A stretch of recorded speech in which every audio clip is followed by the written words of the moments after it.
দেখতে পাচ্ছি পশুটির বাচ্চা ডেলিভারির সময়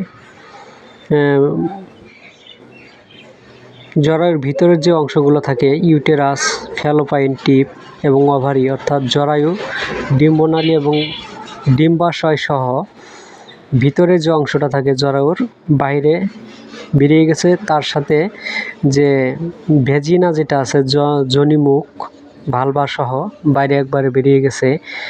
বাচ্চা প্রসবের সময় এরকম হওয়ার কারণ কি সেটা আসলে জানা দরকার, নাহলে এরকম আবারও আরেকজনের হতে পারে এবং এরকম হলে মানুষের অনেক ক্ষতি হয়। এরকম সমস্যা থেকে বাঁচার জন্য খামারিকে অবশ্যই সচেতন থাকতে হবে। যেমন বাচ্চা প্রসবের সময় অবশ্যই দক্ষ এবং প্রশিক্ষণপ্রাপ্ত লোকের সহযোগিতা নেওয়ার পাশাপাশি গাভী বাচ্চা কনসেপ্ট করার পর নিয়মিত বিভিন্ন ধরনের মাল্টিভিটামিন, ক্যালসিয়াম, জিঙ্ক, ফসফরাস জাতীয় ওষুধ এবং রক্তবর্ধক ওষুধ সরবরাহ করতে হবে।